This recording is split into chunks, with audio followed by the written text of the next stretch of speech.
I got it for 3 reasons. Right time, right place, and right Is God. that fake chest hair? Yes, it is fake chest hair. I did it so you could see the Star of David a little better. That's really funny.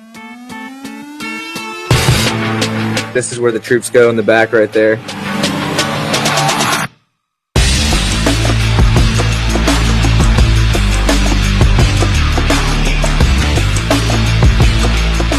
I will admit though, I'm pretty excited though, because right now we're on a really big hot streak. Because right now, I think you kind of get the gist. But like, was it Lankford was the one who called you to, or tried to call you to get on the show? Yeah. And then before him, it was D'Antonio called Lankford to get him to be on the show. So we're on like a nice like streak of people going on right now. So if you have anyone in mind to call and we can get them on, like this is nice. I like this. No, so you without probably meaning to have 3 guys from the same platoon from the same squad in a row. Oh, if you haven't had anyone between D, Lankford, and me, then we're all from the same squad. Well, okay. Yeah. Well, now this makes me more invested. Is there anyone else from the same squad that would want to be on? So I've given this over the last couple weeks a lot of thought. A lot of thought into finding where the fuck I put my Zins. Hey, pass one to me if you can, dude.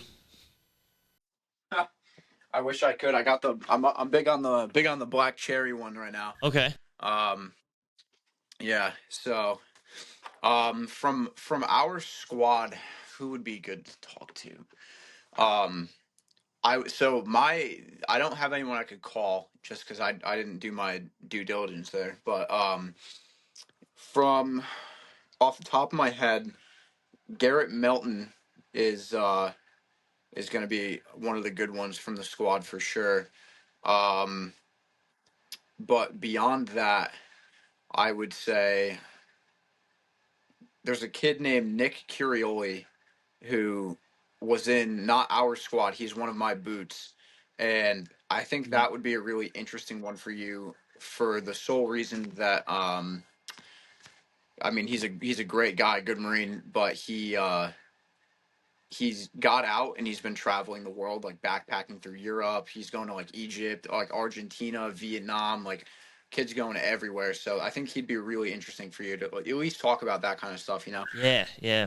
No, I like that. We're going to have to – you wouldn't happen to – I mean, does he even know the show exists? I think it'd be worth it to try to call him, but if he's in Vietnam, he probably doesn't have good cell service right now.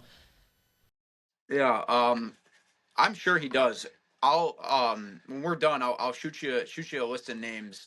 But if I had to pick one, Curioli would definitely be it. Okay, I dig that. And Um, and right now you're in Connecticut, right? You're a little ways away, definitely not in Vietnam. no, yeah, I'm up in communist Connecticut. I hate it up here, but I came back to my family. Yeah, no, Connecticut's like the worst state in the world in the country. It's truly terrible. Really? Okay. I will admit I do kind of like New Mexico, but I could like a lot of people in New Mexico don't like New Mexico. So like, what exactly does Connecticut not have to offer, or what is it? What makes it so terrible? Connecticut, as Joe Rogan said, is kind of a highway between New York and Massachusetts, where you have, big city New York with all the stuff going on there, and then you have, Boston, which again, big city, and in between is just Connecticut. And it's there's nothing here. There's nothing interesting. Everything sucks. It's cold. It's rainy. The beaches are made of pebbles. Connecticut is arguably the worst place on the face of the earth. It's terrible. I hate it. It sounds like just a big flyover state, or not a big one, but like it's basically New England's flyover state, basically. Yeah, no, for sure. I mean, you could go end to end in an hour 15. Um, like anything interesting that we would do, we would outsource to New York or Boston. Like I love going up to Boston. It's a good time. I'm not a fan of New York at all, but I mean, there's like stuff to do there. There's just literally nothing here. Okay, I see. So what are you doing now? What's the life of Zach Hughes been since he's left, Marine Corps? The life of Zach Hughes has been very, very interesting. So I got out in August of 2022. Man, it's been a minute. And then I'm going to Quinnipiac University in Connecticut for basically pre-law. Quinnipiac is probably the only university on the face of the planet that has its own law school, but no pre-law major. Make that make sense. So I'm doing a double major in criminal justice, legal studies, and then a minor in American law. So yeah, it's been interesting. I started off as a civil engineering major, found out very quickly that uh, that's not for me. Not a math guy. Um, so I bounced around a little bit, but I found a law class and I took it, and I just kind of fell in love with it. So that's kind of what I've been doing. Dude, hell yeah, man. You're literally going the JD Vance route. Like, this is what happens when you use your GI. Yeah. Um, no, I mean it's the GI Bill is honestly the best thing in the world, and college sucks.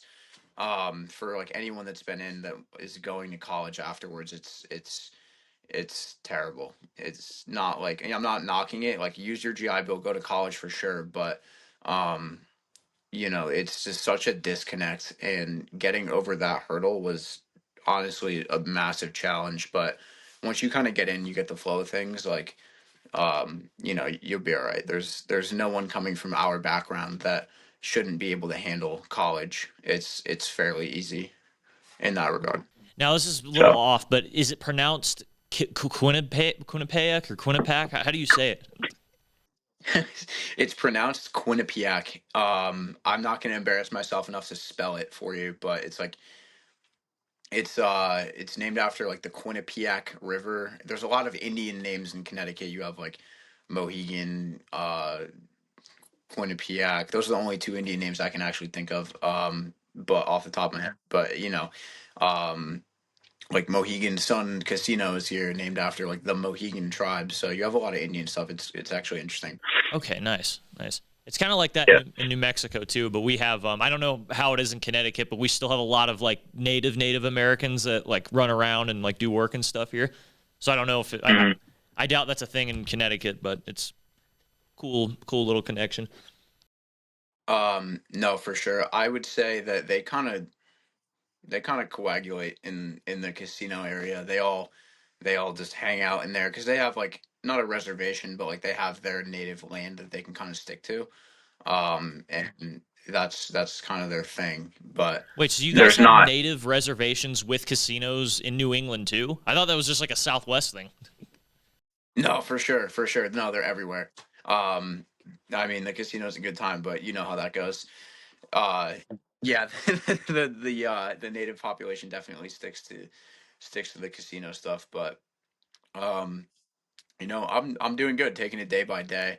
I'm working right now while I'm in school. I'm taking about 19 credits, which I think like the average baseline that you have to take is like 15, but I'm trying to get it done. So I'm like, I talked to my advisor. I'm like, if you got a class you can give me, just give it to me. So when I'm not in school about 3 days a week, I work for a construction company and we pour concrete, and it's a good time. There we go. Yeah, and I imagine with being a law like or pre-law or doing something with law, I guess it's yeah, you definitely want to get that done as quick as you can because that I imagine that's really hard. Yeah, I mean, it's not hard in the sense of like, for me, like, math is hard. You know what I mean? Where the thing that I like about law is it's logical. Like, the speed limit is 65. If you go 66, you're breaking the speed limit. It's pretty clear cut and dry. So like, if you can understand, like, having a good vocabulary and like understanding like a lot of the jargon and the terminology, like that's where you're going to make your money. But it's really not challenging. It's just kind of getting your head into like a legal mindset of looking at things from that kind of perspective. But I enjoy it. It's a good time for sure. Okay, sick. So if you could brush me up to speed, because I guess we'll shift to. Oh, I got a massive IP here. I'm out. What do I care for? You so you were an 11 in golf, right? With same squad as Lankford, D'Antonio. But what can you just like summarize your Marine Corps career experience for me? Yeah, for sure. So I'm gonna throw some stuff in there for you, that I think will make it a little more interesting. So my my Marine Corps, um, my exposure to Marine Corps started very young. I come from a Marine Corps family. My dad was a Marine. My brother was a Marine. Four or five of my uncles are Marines, and my sister is a Marine. So I believe, if my math is correct, I was the sixth generation to go in. A story my dad likes to tell is that when we were born, because I'm a triplet, Whoa. Okay. you know, popped out real quick, and the little blanket, the swaddle, I guess they put you in, was like a little Marine Corps flag kind of thing. So I like to joke that, like from birth, like that was kind of the thing I wanted to do. And growing up, yeah, like growing up for sure, like from as long as I can remember, that was my route, that was my path. And Again, uh, this is motivating for me. Like I like this. right, yeah. Um, so my it's gonna get even crazier. So my brother was in 2-8 in Echo Company. Uh, Okay. back when they did their last, I think like circa 2013 to 2000, like 16, something like that. But he was in 2-8 when they did their last deployment to Afghanistan as a machine gunner. So when I was in ITB, and you get your orders and you check it like on your phone, you pull up like MOL, whatever it comes up on. Um, you read through all the words, whatever, and then I saw 2-8, and I'm like, there's no fucking way. And he was the first person I texted, and I took a screenshot and I zoomed in on the 2-8 thing and I sent it to him, and he's like, let's fucking go. That's sick. So we had his barracks room when I was in 140 was like right across the hall from me. And, I can talk to him and be like, oh, like the Wallace Creek Chow Hall, Squad Leader Trail, like all those kind of in on 2-8 things he gets, which is really, really cool. But um yeah, that's the beginning background, I guess. I so I got in, went to 2-8, picked up D'Antonio. They had just started, like the boot protection program. Yeah. Yeah. Sieverts explained that a little bit. I remember. Yeah, Yeah, didn't didn't protect a whole protect a lot whole of lot of shit, shit, but but just kind just of kind of prolonged prolonged it. it. So So D'Antonio D'Antonio was was like I was assigned to him, and then I don't know if it was by choice or by coincidence, I ended up going to his squad. Um, and that was my first field op in 2-8, was the one where we lost the peck in the swamp. So yeah, right into it. But it was me, D, Lankford was my team leader, Linton was there. Um, and we just picked up the boys as we went, but we were super over TO at that point in time because we were just kind of figuring out that we were going to go on the Mew. Um, and I mean, we had a platoon of like, I don't want to misspeak, but we like it had to be like 50 people. It was insane. We had so many people, and it was 80% boots. It had to have been.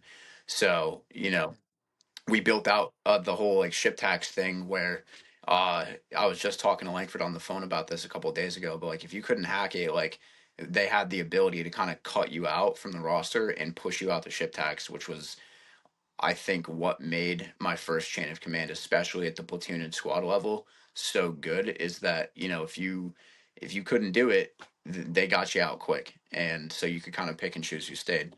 um yeah, so we did that. We went out to ITX in Cali. What's that? Camp Wilson, I think. Yeah, Camp Wilson. Um, we went out to Camp Wilson, did the stuff in the desert. That's where that video comes from, that they took up in the tower there. Um, that was Ethan Davis was the one in that video. It was like, didn't copy your last faggot, repeat the grid. That's a Yeah, so I was down there in that video. They like drop a frag for whatever reason, and I like laid on top of him, and a blurry memory now, but it's funny that that kind of resurfaced. But we And it helped grow my page by an ample amount of following. So far, I think it's the most popular video on the podcast page. So we're setting records here. is that is that so? I'm proud to be a part of that. Then Yes, thank you for your contributions to my, what is it, 3,300 likes, I think, or something like that. Yeah, 3,300. that's nothing to sneeze at. It's good for you. You're doing a good thing here. Um, I do have to ask though, just to bounce back to a couple streams here. So you said you were born a triplet, families all Yes. Marines. So was there like a fourth logically, I'm just thinking here, like, how do you set up a fire team with like 3 triplet babies? So like, I would assume we're putting you as the 11. Dad's a fire team leader, no question. But, like, how do the other triplets, like, where would they go in the fire team? so I'm the only boy out of the triplets. And the only other boy is my brother, who, there's like he's what, 31 now, and I'm 24, so a bit of an age difference there. But out of the triplets, I'm definitely, my sister Elena is one of the triplets. She's an officer. Um, I got to give her, her first salute, which was actually an incredible experience. I went, that was over a weekend, and we cut work on Friday, and I drove to Tennessee Friday night and was back for formation Monday morning, which was a miracle of God himself. But um, yeah, I was like, I'm not missing this, and I'm not fucking submitting anything, because if you say no, I'm still going. Um, so a fire team, yeah, Peepaw's definitely going to be the TL there for sure. Um, and I think we're gonna give, it's Elena and Marissa, so we're gonna give Elena something good. She's gonna get the 203 for sure. Very important job. Need to have a good head on her shoulders. And Marissa, we'll give Marissa the extra ammo. She can carry it. She's a tough girl. Okay. She'll it's an automatic weapon. Yeah. Um, but it's interesting. I'm proud to come from a family that has that kind of background, where uh my dad has this like little corner of like the mud room or the sitting room, and he's got like all the pictures of all the kids. Um, and then off to the right is like all the boot camp photos. He got like the like 1 foot by foot and a half pictures of all of us, just 1, 2, 3, 4, 5, and then it's great. I love it, truly. Yeah, from what it sounds like, I don't know if you just selectively pick the lucky stories you have, but you sound like you have a very poetic life. Just talking about like the luck you have, and like the whole Marine Corps history in your family. It sounds like low key a little jealous, even though it's not a big deal for me to have like a Marine Corps family. But I love Yeah. like the symbolism and all the stuff you got going on. Yeah, no, I mean it's great, because you can like, or I can go home and I can talk to my dad. He went in as intel and then re-enlisted as infantry. So like I would call him and be like, yo, we just did this in the field, especially when I was a young boot, and like, you go to your first live range, or like you do your first this, first that. I could get back from a field op and call my dad and be like, um or call my brother and be like, yo, like we just did this, like it was so cool, and like have that kind of connection. And then my sister, who went in, she got in right as I was getting out. She would call me, and I had just gotten out of advanced school when she got in, so she'd be like, oh, we have to write an order, and I'm on the phone with her on FaceTime at like 11 o'clock at night, like change this in your situation paragraph, like change this, change that, like, oh, this is really good, you said that well. So having like a really good support system in that sense is incredible, and I wouldn't trade it for the world. Yeah. And now that I think about it, you were probably uber connected with everybody that you had with your family. In the Marine Corps, you mean, like connections? Yeah. Truthfully, no. Really? There was I know it's depressing for me, because I thought I was going to go in, and not to like, know people to get me to a better spot, but I thought that, there's got to be someone here that knows the family or something like that, and that just simply was not the case. There was even my brother. I'm like, do you know this guy? Do you know this guy? and I think there was like one dude from like an adjacent unit in some company that he like kind of knew, but that was really about it. But I like that because I think the kind of person I am, like I want to do it on my own. And it was kind of my own thing where like I didn't know anyone and I went in and I did it and it was good. Again, like I truthfully wouldn't change anything about it. Oh yeah, I agree. Let me pop this open here. Can you explain to me? Because there's so I assume is this you here in the photo, the thumbnail that we got for this episode? Which one did I send? Is it a bunch of food and tornado little things from the PX like stacked on me? Yeah, it was like a white Gatorade, a Bang. I think some spirits on your forehead. When I first Yeah. when I first saw you, I thought like, dude, is this Ben Shapiro? Like, who does this guy look like? You have like the cut hair for. Oh God.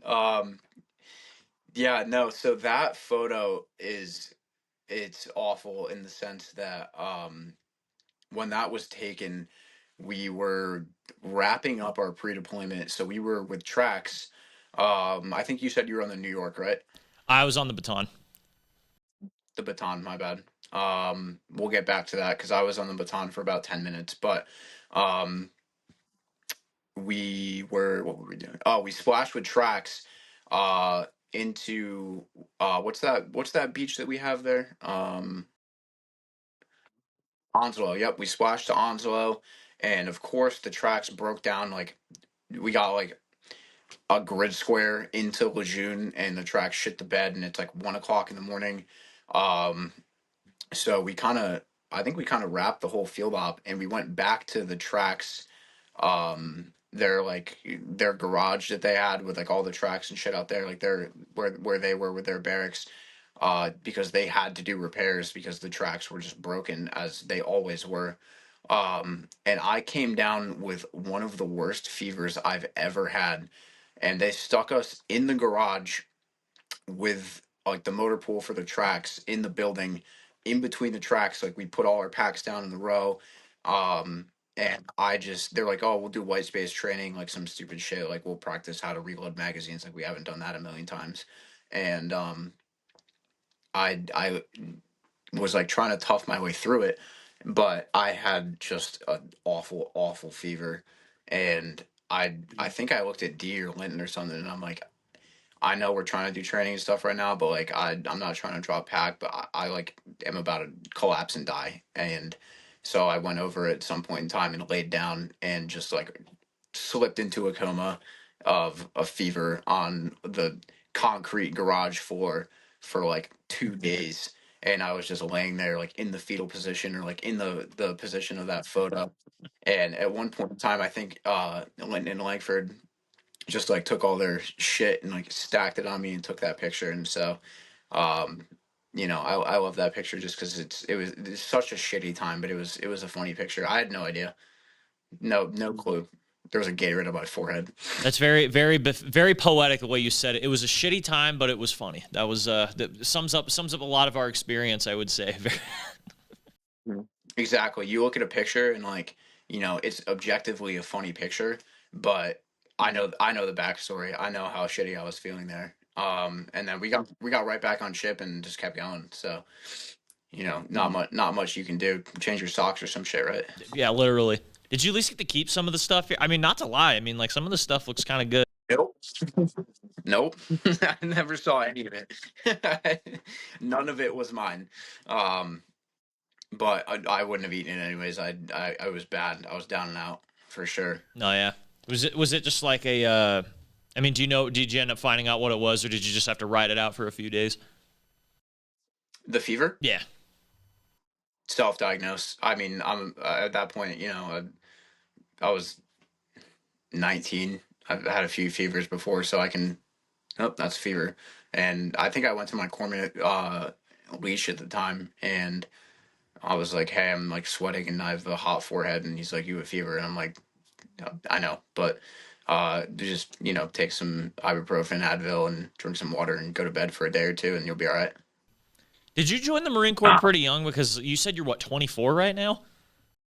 Yeah, Yeah. What did you join at like 17 or something?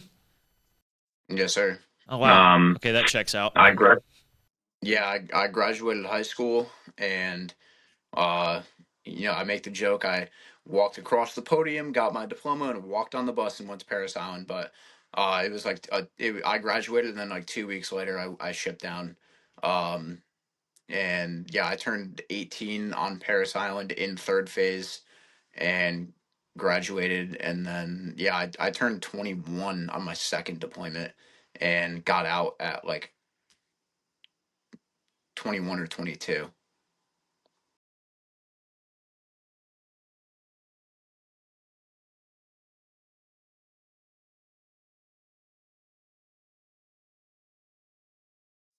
Um, Yes and no. I made damn sure no one knew it was my birthday. I didn't tell anybody because I'm like, I'm not trying to get fucked up for this. And my stepsister, I have 9 siblings total, but my stepsister, she didn't know any better, and she sent me a card, um, that when you open it, it had like this little pop-up thing of a birthday cake and a candle, and it would sing happy birthday to you. Yeah, you know where this is going. Um, and so it would sing happy birthday or whatever, and if you blew on the candle somehow, I swear to God, it would go out. And then if you close the card and open it again, it would restart. And so I got that. They give you your mail. I open it, and I pull it out, and I'm like, what's this big ass fucking card I have? And it says You have no happy idea the birthday on hell it. that you're Yeah. unleashing. No. no, and like the squad bay, it was, of course, it was like dead silent. Everyone's reading their fucking mail or whatever, and I think it says happy birthday on the cover, and I'm like, oh, it's just a birthday card. I open it, and candle with the fucking cake on it. It's like this big, and it just starts singing happy birthday. And out of my peripheral, um, I have a picture with him on my Instagram, but I had this one drill instructor, I think he was like our knowledge hat, massive black man, like should have played center at Alabama. He was huge.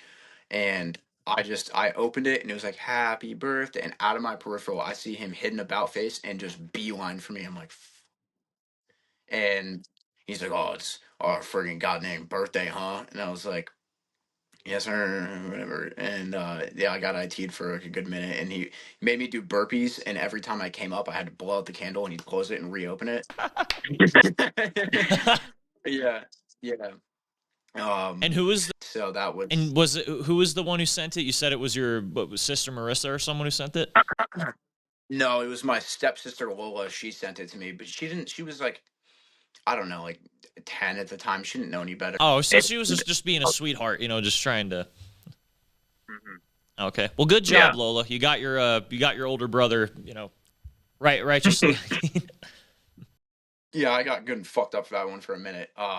But it was funny, and I wrote her back, and I was like, I hate you, but it was it was good. I still have it somewhere around here, and we for a few years we would just exchange that card back and forth for our birthdays, which was sweet and poetic. But yeah, that was my birthday on Paris Island. I think yeah, that was my 18th birthday. It was a good time.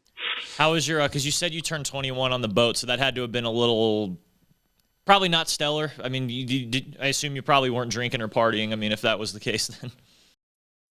No, sir. I turned 21 on my second deployment in Okinawa on Camp Schwab in the middle of COVID, which was arguably fucking.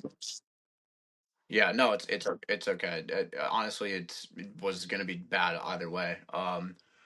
It's like, what a lie, man. They We told went. me I would go to Japan to get like ramen and submissive girls. Now I'm just stuck in my room and can't leave. That's that's what I'm saying. I mean, another story. I got stories out the ass for you, but um, me and my roommate, he got COVID, and then they're like, you have to quarantine for like 1,100 weeks, and you're not allowed to fucking go outside or anything like that. And then we got to like the end of his quarantine period, like a week before, because they're like, you have to quarantine with your roommate. So he got it. I had to stay in there with him. And then like a week before I got it, so then we had to quarantine again. We were in our room for months. It was terrible. But yeah, for my birthday, me and the boys went to the bowling alley, and we got overpriced drinks there and bowled, and it was awful, but definitely one of my favorite birthdays just because the boys are there and it was a good time. But Okie sucked. Fucking hate Okie so much. Couldn't pay me. I can't say Okie. I mean, because like that was my first deployment, so it was flipped for me. I mean, it was fun, but it's like I imagine with because COVID was just a weird time. Like I mean, just in general for everyone, but military, it's like even weirder in an ironic sense. No, absolutely. I mean, besides the fact that like we had to quarantine, not to get political about it, but like a lot of really good Marines, a lot of really good guys got forced out because they're like, I'm not getting the fucking vaccine. And they're like, okay, well, goodbye. And for me personally, I got it. I was like, rolling around in bed, tossing, thinking about it, and I'm like, I don't want to get this, but I'm so close to being out, and I like need my GI Bill to go to college. I basically am at the finish line, like I have to get there, and I'm like, if this fucking kills me, it kills me, whatever. Um, and I think I'm doing okay, but I got the first one, and then they're like, you have to get another one, and I'm not going to name any names, but I got a signature for it and got my way the fuck out of getting the second one for sure, because I was like, I got one, I'm not getting any more. But I feel bad for guys that got fucked out because of it. Yeah, because it's like I mean, and if I think I have it right now, but I think like they've made a thing now where you can go back in even like if you were kicked out because of the COVID vaccine, and you'll have not back pay, but you'll have all your like stuff restored that you lost, and it's Yeah. So like it's go cool ahead. that we've made up for it, but it's like all that, like you said, I mean, like so many guys' like careers had to change path or they had to deviate, their part of their life story because of this vaccine. hmm no, absolutely. And I mean, to my understanding right now, if I'm not mistaken, they came back around and they said, if you got kicked out because of this, we're gonna back pay you. I could be wrong, but I think that they back paid those guys for the time that they got kicked out to like their EAS and then gave them all their benefits back, which I was like, as you fucking should. Like really good guys, good Marines. I remember one guy, Wiggins, great fucking guy. He was good and rooted in his beliefs, and he's like, man, I'm deep south. I think like Louisiana or Georgia, one of those deep southern guys. And he was like, man, fuck that, I'm not getting it. And he got, I think he got booted. I could be mistaken. I mean, it was so long ago, but um, I hope for their sake that they got their shit back because they deserve it, especially if they'd been in for a minute. And like a lot of those guys were like again close to the finish line where they were right there, and them getting kicked out was just it made a lot of people really resent the chain of command. And truthfully, like it might not be their fault because they probably have people telling them, this is how you have to execute this. But at the same time, like someone has to stand up for the boys. Someone has to, stand up for their Marines and be like, no. Yeah. You got to be able to, speak on behalf of people that, not to say can't speak for themselves, but, I mean, the lower ranks and the lower classes can't exactly do too much. So, I get what you're saying. No. And from like a leadership perspective, like if you have to fall on your sword to make the right decision, like make it. That's the right thing to do. No, 100%. And now that you mention it, that had to have been a weird, like, I don't think I've talked to anyone, I think maybe Major Geiger about it, but I think that was, like, off the record, and I don't remember it. But I don't remember talking with anyone who was, like, in a leadership position about how to handle the whole COVID thing. Because, like, they're just like us. They're just, a little older and have higher ranks, so they had to have felt the same thing to a degree. I mean, that had to have been weird for them Yeah. to try to force this on people, even though they didn't want to do it. But Yeah. No, I mean, it would be disingenuous for me to believe that like all of them were like against us in a sense. I feel like it comes down to like their career as well. If who is that? There was that major who spoke out against the Afghanistan withdrawal who just got like he got all his shit back too. I can't remember his name. oh, Marines, but he. Yeah, something like that. It starts with an S. yes, Um, I got to pull. but I remember. Yeah, no, definitely. He was. I mean, he fucking came out and he's like, "This is bullshit," and he got fucked for it. And I think very recently they just came back and like reinstated all his shit, gave him like an honorable discharge, like all that kind of shit. And I was like, Yeah. That's the way it should be. Like if someone has to speak up at some point and um look out for the people below you because lower enlisted especially like you don't have that kind of voice, and if you do, you're just gonna get fucked. Yeah. Stuart Scheller, that's his name. And Stuart, Yep. I know you watch the show. Can you get on here, please? I haven't tried reaching out to you. Just get on. I need the viewership, please. If he watches it, that's incredible. I mean, I know a lot of people that saw him when he came out and said that and was like, "Fuck yeah, it's about fucking time someone fucking says something." Well, it's So crazy. I remember when he had his, I guess it was his court martial. After that, they ruled him.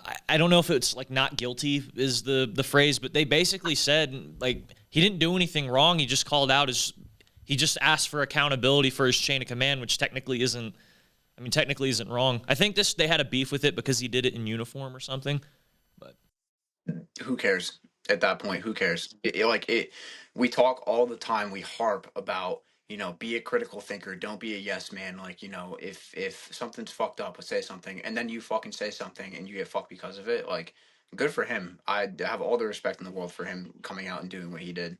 And I don't know anyone that says anything differently. no, yeah, agree. I think we forget like because what you just articulated is perfect. You have to be a critical thinker. You have to try to go against the grain, I guess, if you will. But we forget that part of that is you have to be willing to risk, pushing the boundary or saying things that probably don't want to be said, or just being unpopular if that's the case. But that's part of our absolutely. role. Yeah, fuck it. Who cares? I mean, like I understand to a degree, like, you have your career, you have your family, blah blah blah blah blah blah. I get it, but like you got boys underneath you that are relying on you, and if it push to shove, like if it takes you like kind of stepping up to the plate and taking a swing at it, being like, no, this is not it. Like, how are we gonna sit here as an institution and hang people out to dry for that, and then turn around and be like, you need to be a critical thinker? Okay. Were you ever a fire team leader, or did you ever have a leadership role when you were in? Yes, I did. So, very, I mean, interesting story in my opinion. But so we went out to ITX, like I said, and then we were the trap platoon, which was tactical recovery of aircraft and personnel, or some stupid acronym like that. Yeah, I hope so. For anyone that doesn't know, essentially uh that was if like a Scott O'Grady situation happened, I think that's his name, where like a pilot gets shot down or like an aircraft goes down. There's one platoon that does some training, which we did, that basically gets tapped to go and recover, destroy the sensitive material on the aircraft, recover the pilot and the personnel, and bring them back home. Which was us. So we had the opportunity when we went to. I don't know if you were here for this, but did you go to Yuma? Yes. Yes, Chip. Or wait, which Yuma are you? The one before the one before the Mew in 2019. That was the one I went to. Yeah, I didn't know if there's any other Yumas, but that's the one I'm referring to. Okay, yeah, we're on the right one. Um, I think Lankford talked about it too. But anyways, we went out to Yuma. I had been in the fleet at that point. I hit the fleet in January. I believe that was in March, April, something like that. Very short window, like a couple of months maybe. And so we went out, we did our ITX, we did 400, 410, whatever. Uh, Chopped out, got on a C-130 and went out to Yuma and went to Tent City with all the fucking donkeys out there. And we at that point, I think we'd pretty much cut everyone out that we wanted to cut out. And I was coming back from Chow. Again, I'd been in the fleet for maybe 12 weeks at the most. And I come back from Chow, and D grabbed me, D Antonio, and he's like, come here. And I'm like, oh, fuck. And I go in the tent, and it's all of the team leaders and D'Antonio sitting there. And I'm like, fuck. I'm going through going through my head. I'm like, man, I fucked something up. I did something bad. And they're like, sit down. I'm like, Yep, I'm fucked. Goodbye. Um, and they basically looked at me and they said, which was one of, or not the biggest, like, honors of my life. Honestly, not to sound like gay about it, but I sat down and they're like, "Listen, you're a boot. You're an idiot, as all, like, in the boot sense, but I love how you You've got a start good that head. off with like, it's the biggest honor of my life, and they're like, yeah, you're retarded. It's like, yeah, yeah." They're like, listen, you're like retarded in the sense of like boot retarded, that you just don't know what you don't know, which is fair. And they were like, but we see good in you and we need a team leader, so you're going to be a team leader. And I was like, okay, this is taking a very different fucking turn than I thought it was going to be. um and so they gave me a team probably 2.5, 3 months in, which at the time was,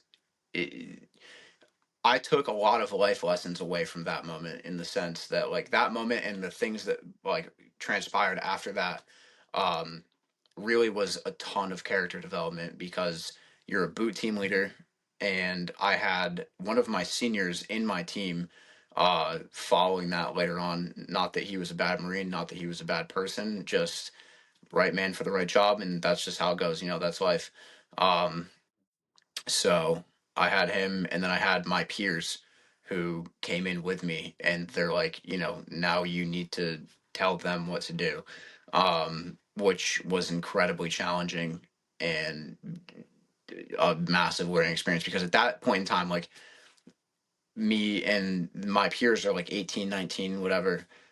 So you're young developmentally, like cognitively, you're young, and have like someone else who is like equal with you in a sense be like, hey, you have firewatch from this time to this time, can be challenging. But um I'm I'm thinking of Melton when I say this, because he was a fucking awesome Marine. He really was truly a good Marine, in every sense of it. And we butted heads for a good while, because I think he was in my team. I can't remember the TO to a T, but we both were very capable. We both were like, were good Marines, and I think it was tough for him and it was tough for me for sure, because um I was like, I need you to play ball with me. Like, I'm not trying to be a dick, but this is just the way it is.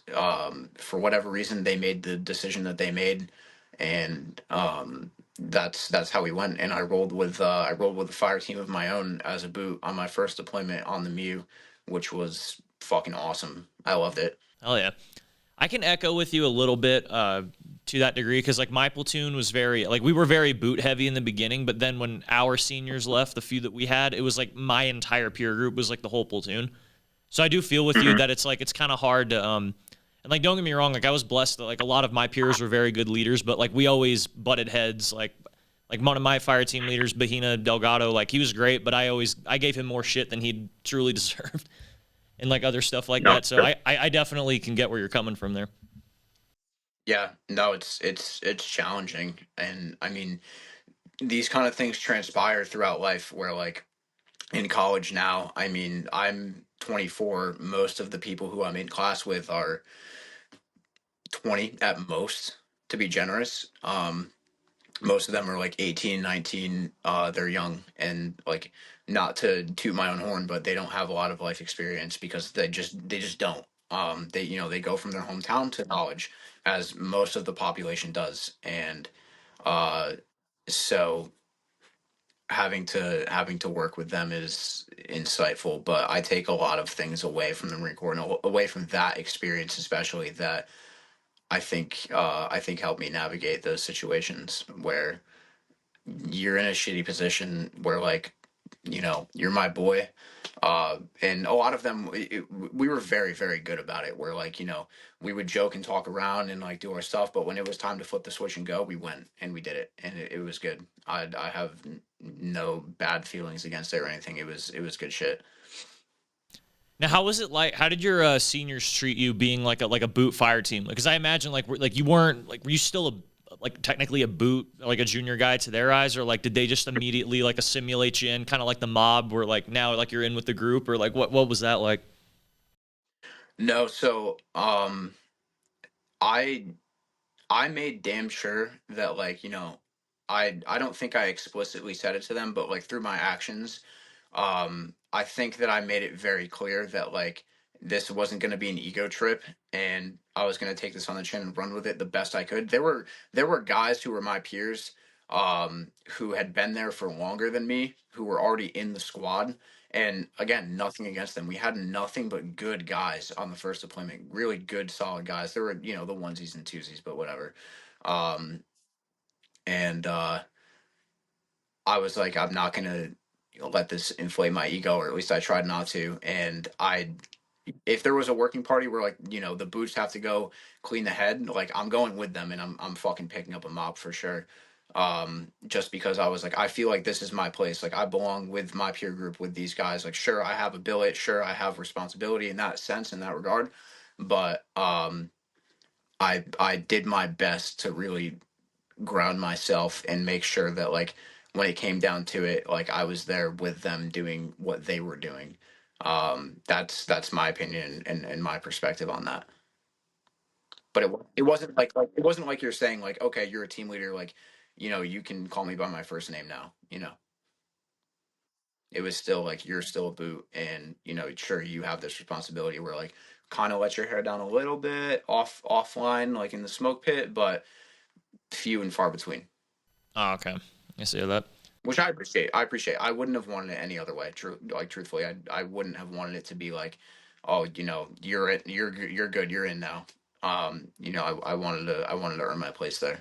Do you think it would have backfired had it been that way, or just part of you think like it would have been cool to have been like like in the inn and let my hair down fully? Or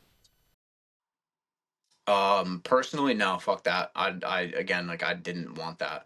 I wanted to, you know, roll up my sleeves and, like, get my hands dirty with the rest of the guys that were in my peer group. So that way, when it came time to let our hair down, like, I knew that I earned it.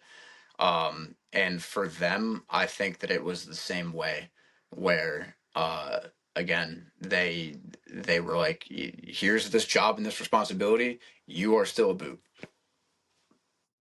And that's how we rolled until we shaved our heads. Yeah. you did say that you were on the baton. You said for about 10 minutes. What was? Can you explain that a little bit or dive into that for me? Absolutely. Again, one of my favorite experiences. Um, we always hear in the Marine Corps, right? Like, don't fucking volunteer for anything. And I had made that mistake once earlier, before we were still in Lejeune, pre-deployment. And Staff Sergeant Moore, who was our platoon sergeant at the time, great Marine, great guy. Wish we could have fucking deployed with him. Nothing against Holly, but he was one of those, you meet those, like, Dick Winters kind of guys, where you're just like, yeah, like, I'll follow you into fucking whatever you want. Like, you want me to drag my ass across hot coals, I'll do it for you. He was an exceptional leader. And if I meet him, I would tell him that to his face. I don't know if Lankford touched on what happened to him, but so I volunteered for non-lethal, which was fucking terrible. A different story for later on, but didn't volunteer for anything after that. We go to the MEU, we're on ship, and they said, "Hey, we want guys to go to JFO and do JFO." And I was like, "What's that?"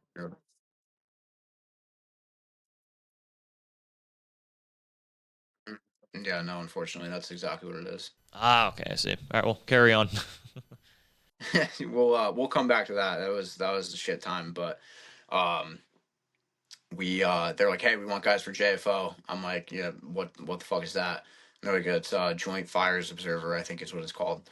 And they're like, "It's basically call for fire." I love call for fire. My favorite thing out of anything that I learned was call for fire. And I'm like, "Yup, sign me up. I'll volunteer one more time and see how it goes." And it was awesome. It was fucking awesome. It was like one guy from each platoon got to go, and this was pretty, like, mid to late deployment, so I was bored. I'm like, I need something. Um, so I volunteered for that. They're like, "All right, pack your shit. You're flying out to the New York for however long the course was, probably like about a month." Um, and me and Connor Linsky, who was my COVID roommate in Okie, we went out there, and they're like, "Hey, listen, our platoon sergeant came out, our platoon commander came out, and they're like, listen, it's gonna be big boy rules over there. Don't make us look like fucking dickheads. Go over there, do your shit, take care of it. Don't be a piece of shit, and come back and you'll be all right." So that's what we did. We went over. We flew from the Broke Hill, to the Baton. And then we were there. We landed on the deck, and like that area, you come up the ramp kind of in the tower, and then you can turn left and then go out onto the flight deck. That little area up top is where we sat for all of 10 to 30 minutes. And I think they like refueled or did something, and then they stuck us right back on the helicopters and then sent us over to the New York for about a month. Okay, yeah, good thing you didn't go any lower into that ship, into the rotting cesspool, shithole. I've tried not to swear, but it's not. Yeah, I've yet to hear anyone who says that they've liked. Well, I take that back. I've heard one person say that they enjoyed the Baton, but other than that, it's like no. Yeah, I have heard nothing good about it, and I mean, we joked all the time, on the Oak Hill about like, fuck being on the Baton, because like our flight deck was small in the back, and they'd call flight quarters whatever, and it wouldn't really bother us, but we're like, man, imagine having a flight deck all the way across the top. Fuck that. Like, we could still go outside if we wanted to. We just couldn't go on the flight deck, I think, or maybe we did and weren't supposed to. But we're like, man, I feel bad for those boys on the Baton for sure. Yeah, it was so deceiving because like on those, how we had those boat ops, like those little practice, like field ops on the boat we did before the MEU. So they didn't do The one that I got to fever. Yeah. Yeah. So they didn't do flight quarters at all for any of those. So we got to go outside. We got to go up on the parade deck. We're like, okay, this ain't that bad. Then the deployment starts, and it's like flight quarters 24/7 into the night. Like the only sunlight you could get was like if you go down to not the well deck, but where they how like in the middle of the ship, if you go down, they have like those two massive openings. I don't know what they're for, but like if you go down in the daytime where like the gym is, yeah, you get like sunlight there, or from the smoke pit, which is like, okay, this helps. I'm getting my vitamin D, but also cancer sticks right next to me. So not I don't know. I feel maybe it's just because I'm from Florida and I grew up around the sun, but it's weird I feel like that's what makes you quirky, is not having sunlight. No, I agree. We not having sunlight or exposure outside is awful. How people get on a submarine and go do that is beyond me. You have to be a fucking actual psychopath to go do that. So no, thank you. But uh, I'm right there with you for sure. I think you and Lankford talked about it on the podcast. You were in our berthing, which truthfully, I'm sorry, I don't remember you. I remember 81. I remember Recon went in, and they were pretty gay. Just because, nothing against them. If I was Recon, I would have acted the same way. But big like ego guys. Some of them were kind of chill, but they were in there for a few weeks, disrupted everything that we were doing. And then I think you guys came on after that, if I'm not mistaken. But um, as as Langford was saying, we were the only berthing on ship that had a direct door from our berthing to the outside, right on the bow. And they're like, you guys aren't allowed to use this door. You fucking can't go outside willy nilly. And we're like, okay, sure thing. Goodbye. Going outside now. Um, and we would, because if you were up like where the like command deck was, you couldn't see down physically to like where we were. So like we could sneak outside real quick and like go sit out there and do whatever. And we did a lot of times. There were some pretty bad storms and hurricanes that we would just be like, I wonder what it's like outside, and like pop the door open, and the door would like fucking blow back because it's like 60, 70 mile an hour winds, and we're like, oh, that's terrible. Okay, let's close that again. Um, but we were blessed with the opportunity to go outside whenever we wanted, and it was nice. It was good. Yeah, it's like the For first sure. it's like the first class experience of being on a deployment, which is ironic. I throw those two words together because it's nothing. Yeah, first class and No. being on a boat don't have anything to do with each other. No, absolutely not. I got out, and my girlfriend at the time was and the one I have now is like, oh, we should go on a cruise. I'm like, nope, no thank you, I'm all set. Nope, no. I almost will probably never go on a cruise in my entire life if I have the option to. Fuck that. Also, Well, what's crazy is like we equate cruises as like the high end boat experience, but like I don't know if you've kept up with this, but like the actual like cruise ship experience, like legitimate cruise ships, they're like not that good anymore. They're like I think they're what like 40-50 bucks a day to go on like a Carnival one. They're like super ghetto now. yeah, my Carnival cruises fucking absolutely get out. Again, never would be doing that, but like the other cruise lines that like might be a little more high end, my old lady went on one like probably a year ago, and she was like, oh, like we're doing this, doing that, whatever, like this is our view from our room, and I'm like, that sounds great, but I'm all set, and I hope you really don't enjoy it because I will not be partaking in a cruise. Thanks though. I did what I'm also. Mm-hmm. Mm-hmm. Yeah, I will admit, being on like a nice end cruise ship, I think I would go on it. I think I probably would, but don't get me wrong, I would have a little bit of PTSD of being like flight quarters, and then like I wake up one morning and they're like, "Hey, you got ship tax." I'm like, "On a Viking cruise? Like, what are you talking about?" Ship tax is so funny. So funny. Did you have like any ship tax? I had like two or three. I was a senior at the time, so I only did it like twice. But yeah. I mean, Henson Point. That's actually how we got this thing started. The mess deck memes. So yeah, my first ship tax was there.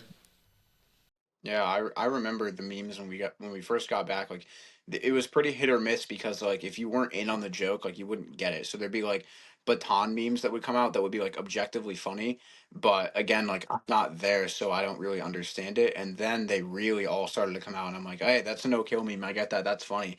Um, So I mean, good for you. You're running in stride with it. But yeah, I didn't have any ship tax the entire deployment until the very, very, very end, and that was because I volunteered because I was just bored.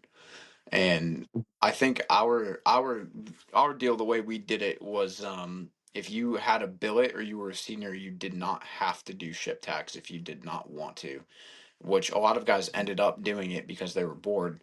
But that kept me out of the galley or the kitchen and like the trash room and all that shit, um, which was good. And then on the back end, they're like, we need someone for the laundry room.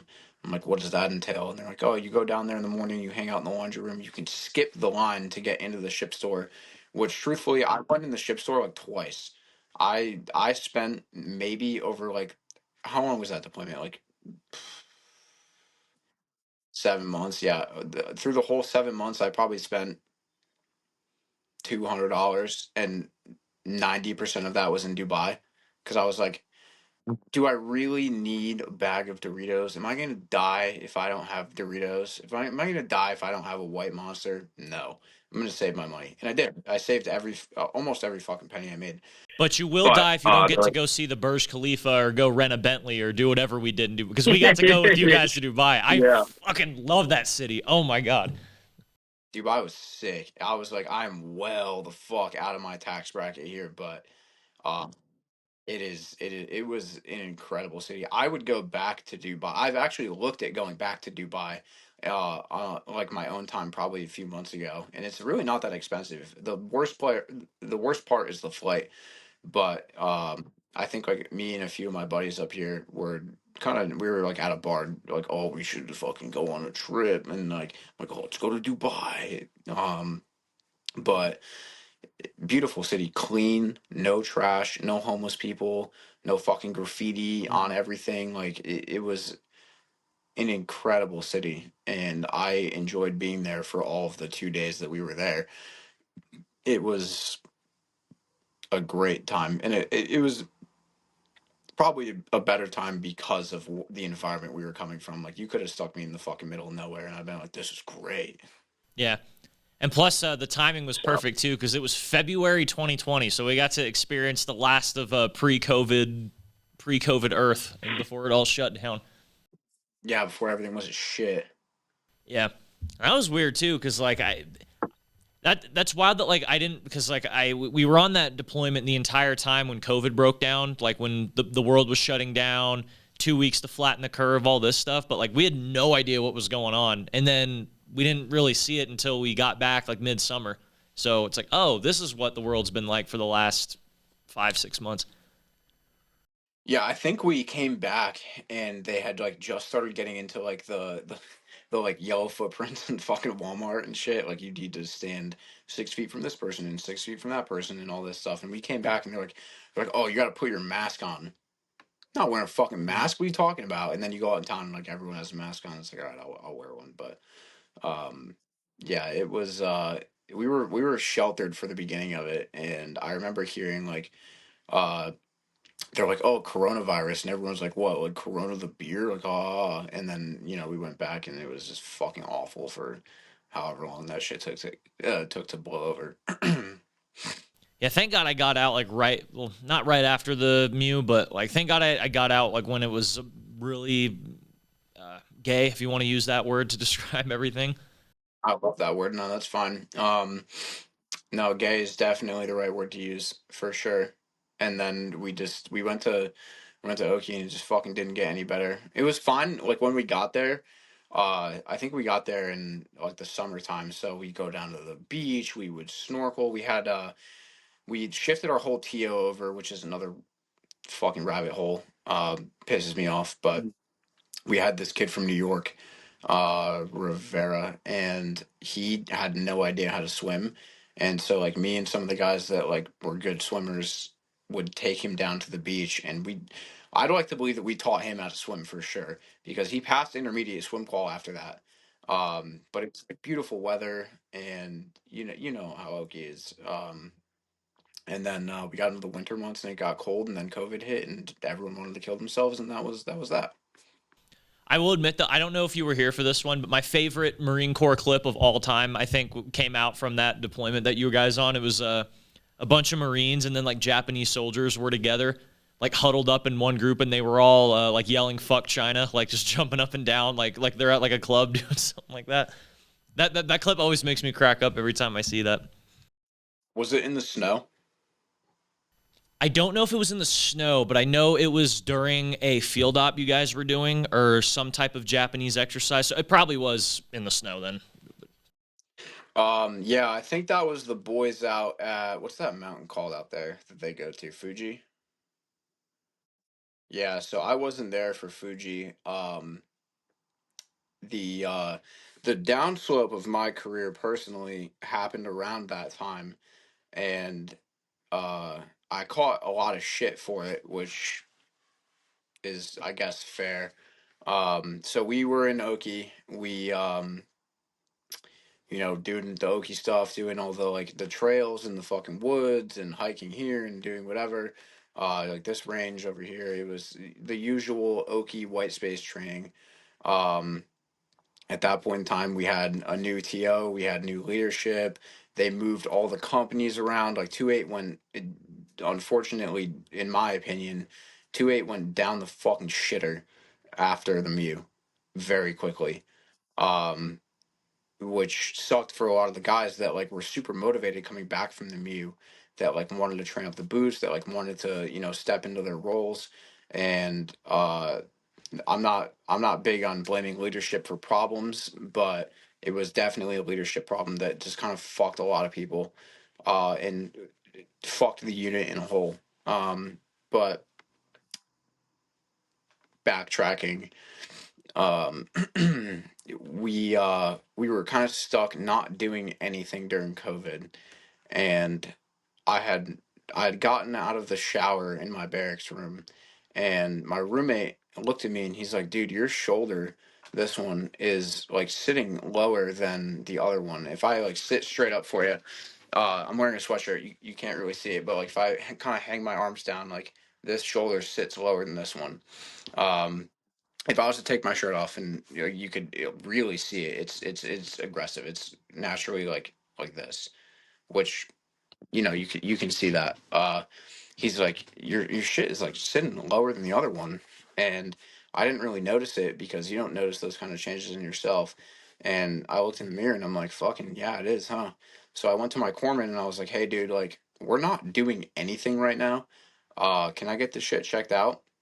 I went in. I went to the hospital BAS on base, was talking to the officer who was like in charge of all the corpsmen. He's like, "Oh yeah, like no shit, huh? Like that shit's that ain't right."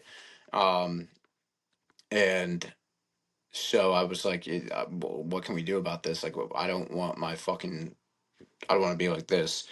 So they stuck me in physical therapy for probably a month or so with whoever was working over there, and they wrote their report after like a few weeks of me going, saying like his shit is fucked and he needs to go to a hospital to get x-rays and MRIs because I can't fix this.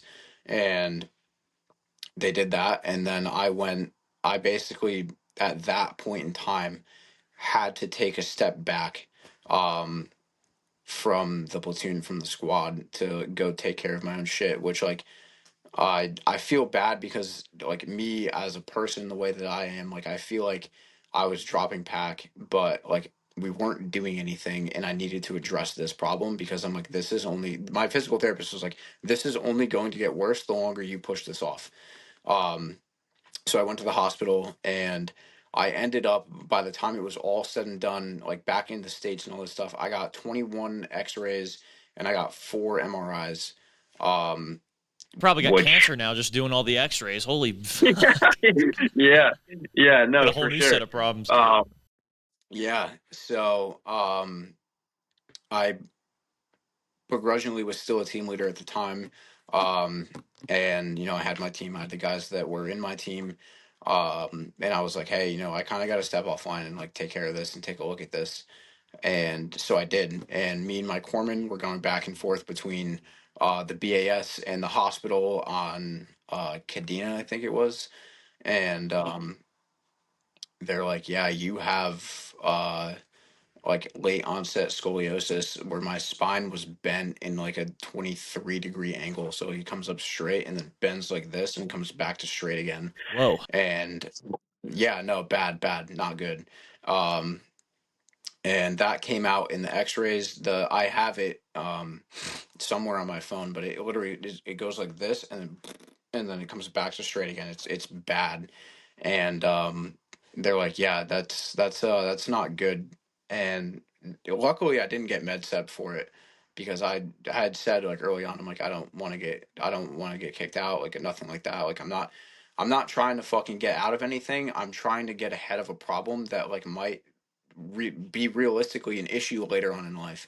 Um, so yeah, I got my X-rays, got my MRIs, and I went back, and they're like, you got to do physical therapy. You got to get like this X-ray. I mean, like what did I say? Like 21 X-rays. Like that's a lot of fucking trips back and forth to the hospital. And so I had to essentially step out of my role. Someone else picked up my team, and my mission at that point um, was like, I'm coming towards the end of my career. I can either re-enlist, which was still an option to me, or I can, I guess, get out, which I ended up doing. But um, we went back stateside, and I continued to get MRIs, continued to get X-rays. I went to physical therapy for mm, months, like 3, 4, 5 months, like once a week. And they're like, carry weight in this arm and not this arm, like trying to get at least like,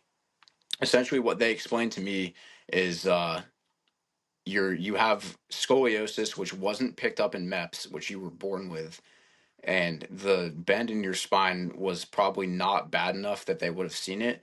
But over the time of like humping weight, carrying packs, having well, let me carry this 50 cal barrel for like weapons on one field op, and like let me like pick up all this shit and carry it, like it just exacerbated the problem and made it worse and worse and worse and worse and worse. And it ended up cutting off a lot of the nerves in this arm and this shoulder. So the nerves weren't telling the muscles in this side to like pick your arm up and hold it here, and that's why it drops like this. Um, so yeah, no, bad time for sure. Not a fan of that issue. So essentially, like uh, your whatever arm it is that's like lowered, I guess your left one, is it almost kind of like someone with a stroke? Like after they get like the left half of their body's just like sagging down. Is that almost kind of like your arm in a sense? Yes, no, absolutely, absolutely. and they're like, we don't fucking know how this hasn't been addressed before, and that you're just coming to us now. And I'm like, well, I was doing the damn thing with the boys, like, what do you want me to do? Being a goon, dude. Like, what do you expect? Yeah, exactly. I'm here to do my job, not fucking Yeah, thank me for my Have you look service at next time you make a comment like that, good sir. Yeah, exactly. I'm trying to go do shit with the boys, not like look at my bum ass fucking shoulders. So um we addressed that problem, and then I ended up getting out like a few months after that. But truthfully, I don't remember your original question, but that's kind of a rabbit hole for the end of my career, unfortunately. I don't even did I have an original question? I don't remember how, but You had something that led into it. no, I can't remember.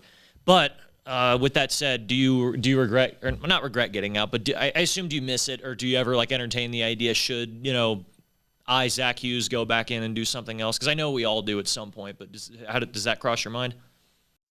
I Every day, for sure. I mean, like I said, the way I was brought up, the way I was raised, like the Marine Corps and the infantry, especially, like that kind of shit is just like I it came naturally. Like it just I felt like yes, this is where I fucking need to be. And then like getting out and stepping into like a college world and like uh working working in construction, like it's good, but it's like this is not this doesn't feel like home, I guess, if we want to get deep about it. So the thought crosses my mind very frequently. Whether or not I go back in depends on a lot of different things, but we'll see what happens. Uh I don't have anything medically that would stop me from going back in. I made sure of that, because I was like, I don't know where I'm going to be in 4 or 5 years, and if I want to turn around and come back, and maybe do this thing or do that thing, like uh, in the military side, I don't want to have something that's going to stop me from doing that. Yeah, and I like that. You've kind of you didn't burn your boats necessarily. Like you've got that boat and the paddle still there, like just in case, if the opportunity comes. No, exactly. Like I had a leadership ability. I went to advanced school, which was fucking awesome. Like I did all these courses, all this stuff. Like I set myself up for success, especially if I wanted to re-enlist. So why burn the bridge to get back in when I have all of this stuff that's established?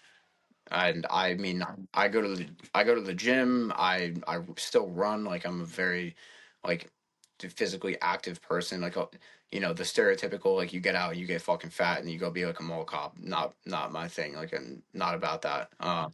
No. I mean, the Segway's not for kind of me. cool though. I mean, I think they have those things still. For sure. Yeah. Yeah, no, I'd love to rip a Segway around and eat fucking taquitos and be 300 pounds, but Is that a service No, I dog, would hate ma'am? Get out of this establishment. yeah, yeah, get out of this mall. Whoever still goes to the mall in this day and age.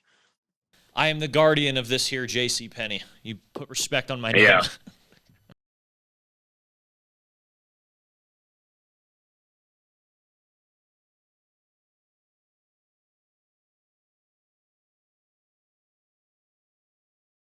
Yeah, I don't even remember the ditty because it wasn't there like a ditty like you would. Yeah, there were like ditties for each one. I can't even remember those now because it's like, don't you repeat like the first word or like the first three words of each order to like remember what it is? But you don't Yeah, got to remember the whole order. I don't even remember those anymore. Yeah, something salute standards, defend my post, blah blah blah blah blah blah blah. Like, thank you. Anyways, yeah, I'm never gonna use this in my life, but uh, yeah, no, the segue in front of JC Penney is definitely not for me. It's not my thing. So I wanted to keep those doors open, and I would like to believe that I could, you know, go run a disgruntled PFT and be all right. Yeah, I like that. Well, Mr. Hughes, Mr. Zach, I don't know if you like to be called by your slave name or your first name, but Whatever. okay. So I'm sure you know how the ending goes. If you have anything you want to promote, if you want people to follow you on social media, just plug that in. But what's your words wise words of wisdom / advice to everyone who's still in? Um,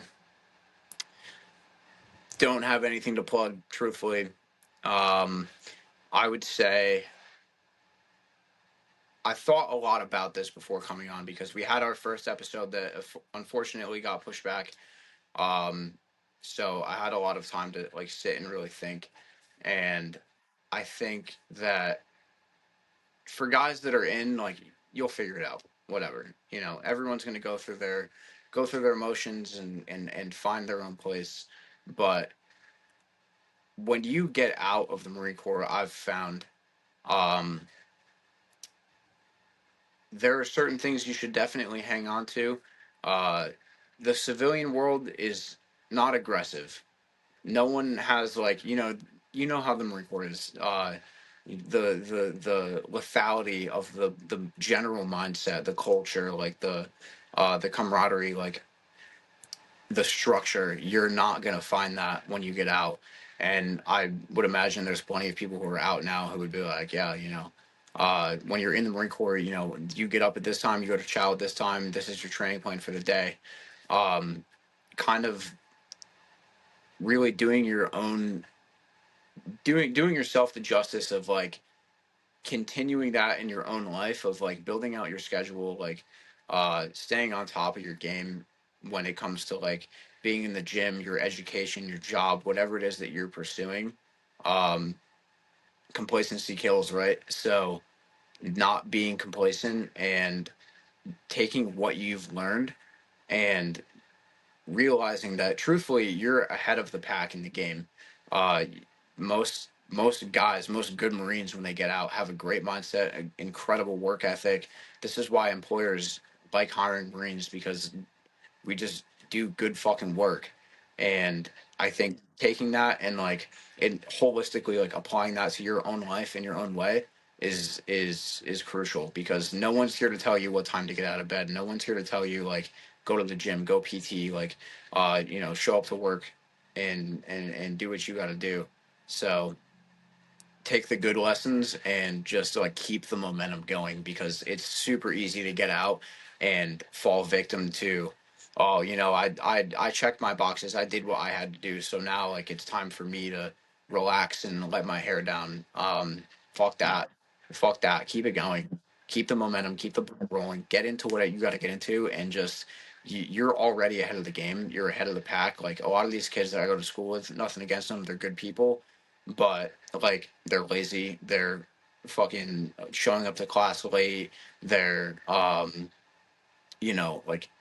I'm gonna show up 15, 20, 30 minutes late to some class in fucking sweatpants and a hoodie and sit there with my headphones in and just like play games on my computer. Like I get it, but and I'm like, don't be a stick in the mud, don't be a fucking weirdo, but um it's so easy to be successful in those situations where the competition is nothing.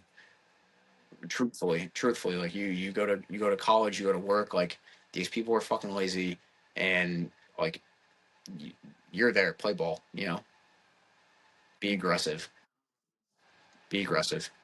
I will say I've seen a couple. I've noticed a couple of those. Like, what would be a good way to echo off it? Like when you mentioned earlier, it's very hard to hold yourself accountable. Like now that you're or like fall, it's very easy to fall prey to like what your environment is because it's like now that you're out, like you don't realize that like all the good discipline stuff you had in the Marine Corps, like no one's holding you accountable to that anymore. So like it's all on you. Like you have to get yourself out of bed. You have to like if you want to, hit a certain workout regimen, it's on you to get to the gym, do stuff right. Like you don't like it's all basically on you. So like to build a community back again, it's like incredibly difficult, but at the same token, like you're a lot more capable than what you think you are. Like you said, it's very easy to be successful when like this is your competition here.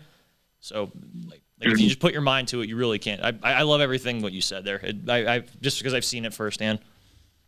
Yeah, no, thank you. I appreciate it. The only thing I will say, the only thing I will plug or promote, Stanford, Connecticut for the Marine Corps birthday. There's a ton of Marines that get together, and you have guys from Vietnam, guys from Iraq, Afghanistan, guys from our peer group, and we all get together around that point in time. We go to a nice restaurant, and it's good to it's really honestly like a big fucking networking thing. But we all go out there, and it's a great time. But like looking at what those people say, it's the same thing of like. The earlier generations, the Vietnam, the Iraq guys, the Afghanistan guys, they all say the same thing of like the competition and the bar coming out of the Marine Corps is so fucking low. It's easy to be successful if you just keep the momentum going because like you don't have to go to class, you don't have to get a job. Like you can, basically go through the motions and be mediocre. But if you want to be successful or excel, it ain't hard. You've been through harder shit, you know. Yeah. Love that. Very great note to end on, Zach. I do appreciate you being on. We got the ball rolling with all the golf guys showing up. We'll continue it hopefully with the guys you mentioned. But Yeah. or go ahead. No, I got nothing for you. Go ahead. Oh, okay. Yeah. So yeah, we'll cut it off here. I'll probably maybe text you a little bit afterwards. But thank you for being on, Zach, and to everyone else. We're out of here. Take care.